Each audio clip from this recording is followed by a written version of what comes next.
I'd like to start off our portion of the show by giving you a taste of a little something we call rock and roll. Rock and roll. Rock and roll. Rock and roll. Rock and roll. Rock and roll. Rockin' and a rollin'. Rock and roll. Rock and roll. All right. Hello and welcome to the It's Only Rock and Roll podcast, your detour off the information superhighway where we celebrate all things rock and roll. I'm Don 𝗙𝗂𝗧𝗘, and in a few minutes we'll be talking to legendary record producer Shel Talmy. Our special guest today is one of the most influential record producers of the 1960s, with credits like the Kinks' Tired of Waiting for You and You Really Got Me, the Easybeats' Friday on My Mind, and classics for The Who like I Can't Explain and My Generation. His arrangements and technical innovations helped define the very sound of the British invasion. Please welcome to the It's Only Rock and Roll podcast, Shel Talmy. Good morning, sir. And good morning to you. Thank you for the interview. Absolutely. I don't like throwing the phrase living legend around, but you'll forgive me for pointing out that you are truly a living legend in the record-making business, and it's my honor to have you. Thank you. Very kind words, and I can't ever say that I actually think of myself that way, but it's nice to hear. Well, you should, because it's true. Now, you were born in Chicago, home of Chess Records. True. What was the music you were listening to as a teen and young man during that period of the birth of rock and roll? I was listening to music a lot. I think I started listening to one of the stations that started playing R&B. The record that really got to me initially was G by the Crows. And I thought, this is great, and this is definitely different. And I started looking into R&B and blues and all that kind of thing. That kind of set me off, I think. Sure. And I understand your first foray into show business was on a TV show. Well, tell us a little bit about that. Yeah. Basically, I was a smart-ass kid who one of the teachers sent in my name to this show. It's called the 𝗀𝗧𝗃 that was on for umpteen years, and so I had an audition. I passed the test, and I was on for many times until the sponsor finally dropped them after umpteen years, and they went off the air. But I did that when I was 13 years old. 13, and how many years did you do that for? Well, it was for most of that year. Okay. During when I was 13 and until they went off the air. I mean, what did it for me was I loved the idea of the whole thing with showbiz and stuff like that. And I even then knew I really wanted to be behind the camera, not in front of it. But it was, TV show, and that was fun. Sure. But I don't know what 15-year-old kids are supposed to think, but I whatever it was, I did. After graduation, you started working in and around the music business. I understand you worked a little bit with the Wrecking Crew in L.A.? Yes, well, I was a recording engineer for a year and a half here in L.A. with a studio called Conway, which was one of the seminal studios to begin with, and still in operation today under different ownership, of course, but still one of the best studios going. And the studio that I was working in had the Wrecking Crew as regular visitors to be recorded as part of all the records we were doing, because we were really on the cutting edge of doing whatever was current and what's going to be current. So that was an excellent experience, to say the least. Who were some of the artists and songs you were working on? Oh, God, I can't remember. We did so many. I think I read you worked with Bobby Darin. I did not work with Bobby Darin. I met Bobby Darin. Bobby Darin was my very good friend was Nick Benet at Capitol Records, who was recording Bobby Darin. And so I met Bobby three times. He was great. I never worked with him. That was Nick's productions. Okay. And tell me how you got over to England. What led to that? Well, the studio, the Conway studio I was working at, was owned by an English guy named Phil Yind. And he kept telling me how wonderful England was. And I was in my very early 20s. And I thought, what the hell, I better check this out before life passes me by. So I said, okay, I'm going to go for 5 weeks and check it out and see a bit of Europe at the same time, and I'll be back. And I had a deal with a local record label to do a bunch of singles for him. Yep. So as far as I was concerned, everything was fine. I was beginning my production career. And so basically, again, going back to 𝗙𝗂𝗧𝗘, I told him I was going, and I said, I'm going to try and work a couple of weeks because I didn't have a whole lot of bread. And he said, here, take a couple of my acetates and tell him you did them. I said, okay, great, I will. I went over there, and one of the contacts that was made for me by people I knew in LA arranged for an interview with 𝗙𝗂𝗹𝗃, who was the head of A&R at Decca, and I came in, and I guess I was deliberately brash because I thought that'd probably be a better thing to do since I was American and they expected it, and I wasn't going to be there very long anyhow, so I didn't care. And I basically said something like, here I am, I'm an independent producer, not on staff, and arguably I'm the best thing since sliced bread was invented, and here's a couple of things I just did, and gave him Nick's acetates, which happened to be Lou Rawls and the Beach Boys, and Nick said, you start today. So the first session I did was with the band. I mean, in retrospect, I think they were trusting it because they gave me a band called the 𝗙𝗂𝗧𝗘, who were 3 Irish harmonica players. They didn't sing; they played harmonica. That was that. And so I spent time teaching them what to do and who was going to sing what and all that kind of stuff. And the first session I did, I did a track called Charmaine, which was a surprise to me, a very big hit. So I said, hell, I might as well stay on. So, and I stayed for 17 years. That could never happen today, a story like that. That's great. Of course, because then nobody would have picked up a phone or texted or whatever the case may be because it didn't exist. And so they wrote letters, and by the time, and actually some of the letters went to my friends who, of course, endorsed everything I said about that I, had hits and stuff like that. So, so in any event, by this time, I already had a hit, and and they were gentlemanly enough never to mention the fact that I had lied. We just carried on. Sure. Now you mentioned 𝗙𝗂𝗧𝗃. Wasn't he famous for turning down the Beatles? That's a bad rap. What he was the head of the A&R. He had another. He had his senior producer was a guy named Mike Smith, and he was given a choice of either signing the Beatles or God, the name escapes me here. The band he actually signed, and he chose the other band. So it wasn't 𝗙𝗂𝗧𝗃 who turned him down. It's folklore anyhow. Sure, it might very well be true. Sure. There you go. And again, you were there in 62, 63, so you got a preview of what was going to hit the United States, Beatlemania. Well, no question. I was right at the beginning, and even so, it was really kind of just before it happened.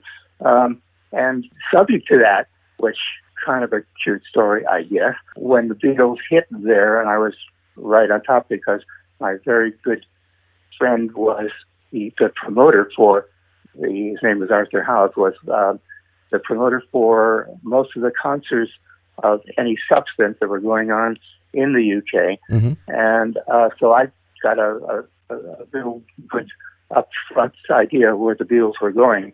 And I wrote to Nick at Capitol, and I said, check out this band called the Beatles.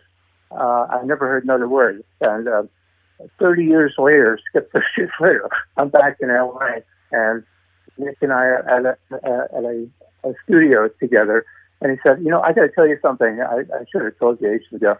When you wrote that letter about the Beatles, I went to the president of Capitol. I said, we got to sign this band. And that's how the Beatles was initially wound up with Capitol, which I never knew. Wow. That's a great story. Wow. And that would have been Alan Livingston, right? I think was the president. Yeah, it was Alan Livingston. Exactly. Yep. Now, you started working with the Kinks. Tell me a little bit about that. Kinks was, I guess, really a matter of being in the right place at the right time. I was visiting my friends at a Mills Music publisher in Denmark Street and waiting for them out in the lobby because it was lunchtime. We're going out, so we're going to a pub or something. And Robert Weiss, one of the managers, walked in with an acetate, and he said, "Anybody here would like to listen to this acetate?" And I said, "Yeah, I'm here. I'll listen."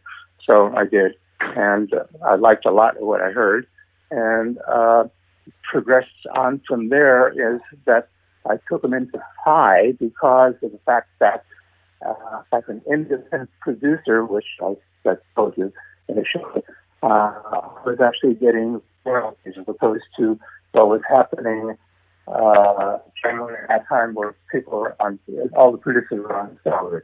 And I thought, along with me being an independent producer, I'm going to bring in bands. I've brought in both Manfred Mann and 𝗀𝗲𝗃𝗃 fame, and Decca turned them both down. Oh. And I thought, as I am now as I've been an independent producer, I will now be independent. So I took the Kinks into Pi. I didn't even bother with the with Decca. Right. And so I made the deal with Pi. Well, let me ask you this: was the famous tensions between the Davis brothers present then? Did you witness any of that? No, yeah, it was definitely present, and we got into a routine.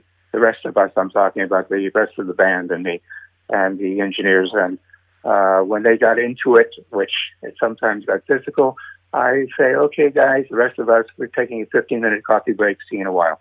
And smart, yeah. Left them to it. Sure. I want to talk to you a little bit about the Who, but before I do, as a drummer, I personally appreciate how you developed miking techniques for drums versus what was going on as the standard of the day. Maybe, a couple of mics. You were actually miking every piece of the kit. Can you talk a little bit about that? Yeah, sure. I part of what I decided to try and do when I was being a recording engineer was to see if I could work out better ways to mic all the instruments we were working on. And one of course, being the drums at that point in time, everybody was using 3 or 4 mics only. And so I spent several hours figuring out how to mic it, and so that each piece was individually mic'd, and I could control it, and it wouldn't phase. And so I did finally work that out. And when I went over to London, of course, brought that with me. And on that first session, I was not doing my own miking, and they saw me doing a dozen mics, and they said, "You can't do that; it's going to phase." I said, "I guess you'll have to wait and see." So now explain phasing a little bit. It might be a little technical for some of the people listening. What it means is you get very strange noises like I'm not how to explain phasing. Like they cancel each other. It goes like it sounds like up and down, like it's a series of notes up and down, which will sound strange unless it's meant to be. Right. Of course, phasing now is something that's used all the time. Like on 𝗙𝗂𝗋𝗃 by the Small Faces. Right. Lots of other things. I mean, so 2 months later, everybody was using 12 mics in London, and that's what I did. And I did the same thing really with guitars. I tried to figure out how to record them better, how to get a better sound out of them, how to record feedback, all of which I brought with me. So, speaking of feedback, talk to me a little bit about working with the Who. Yeah, well, that's I worked that out with specifically what Pete Townshend was going to do on Any Honey Rain You Wear, and with Generation, we spent a few hours, just he and I, in the studio, in the specific studio that I was going to work at, and seeing how I tried out different places to use mics. I used 3 different mics eventually, and had them placed right, and that's how we got the feedback sound. For Pete in particular, that is. Right. I understand the record company rejected one of the first mixes because they thought it was a mistake. Yeah, it was American Decca, and I sent them anyhow, anywhere, and which had feedback on it. Right. And they telegraphed me, of course, back and said, we think you sent us the wrong mix because it got all these strange noises on it. So I wired back and said, these are really actually meant to be.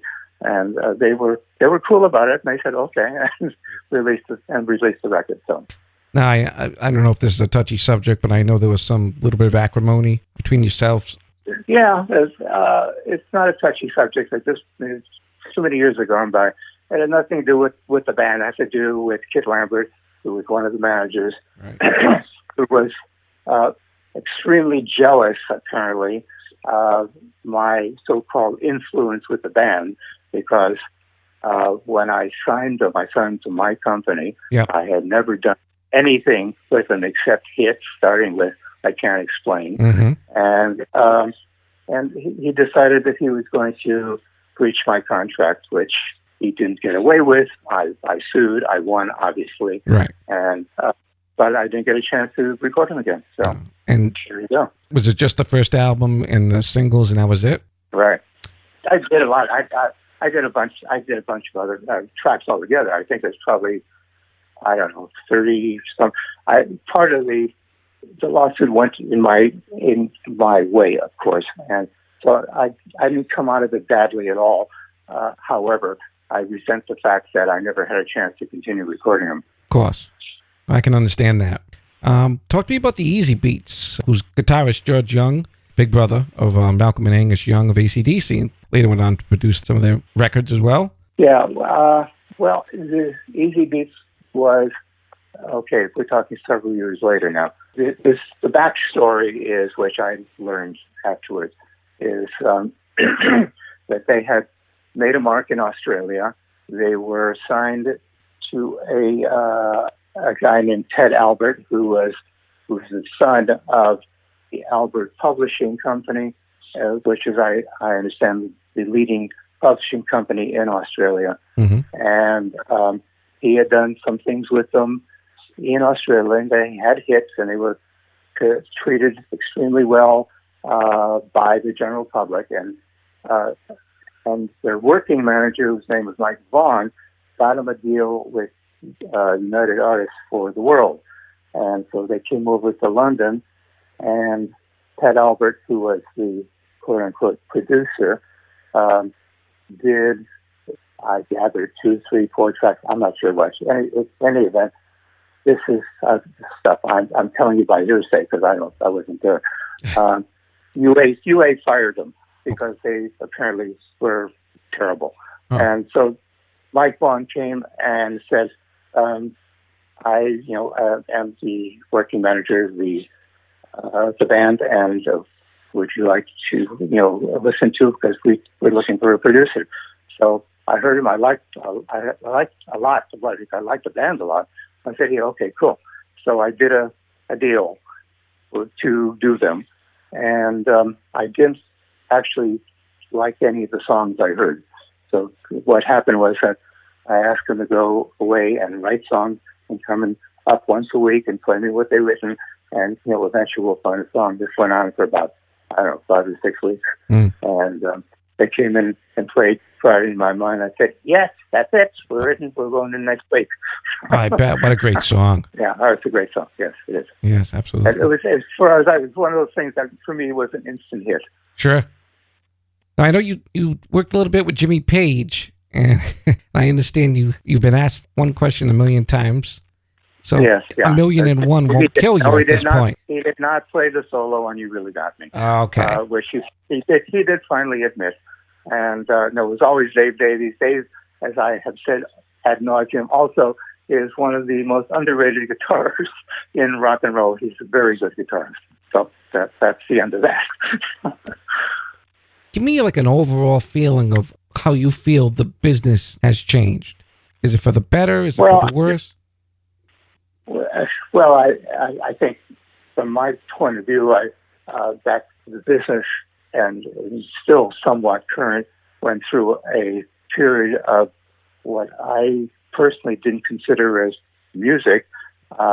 Rap, as far as I'm concerned, you want to call it urban poetry or street poetry, that's fine, but please don't call it music, because it's not. Right. And as that dominated the business for several years, that was the reason why I went and did a whole lot of other things and didn't bother trying to make records because there was no point.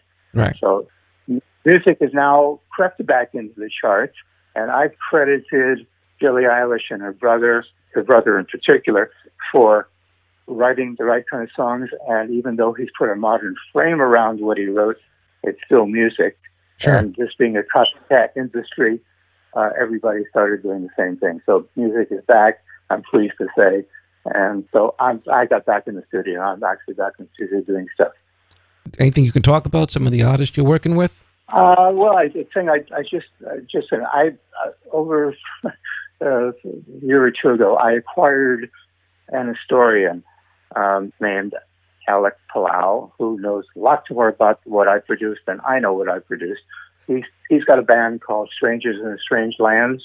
He lives up in San Francisco, and they play a lot of gigs around there. And he and the singer 𝗙𝗂𝗶 wrote a couple of what I thought were really good songs, and I offered to produce them for him. Great. And they just been released. The first one just been released. It's called Broken Tambourine. So, Broken Tambourine. And it's by Strangers in a Strange Land? Yeah, Strangers in a Strange Land. It's on Facebook, actually. I wrote a thing about what I just told you, and there's a link to the record there. Well, I hope everybody out there goes and downloads that and listens to it, and more importantly, buys it, preferably on vinyl if it's available. I don't know any of that. All I did was produce it. That's Broken Tambourine, a new Shel Talmy production, and we'd like to thank him for taking the time to be on the It's Only Rock and Roll podcast.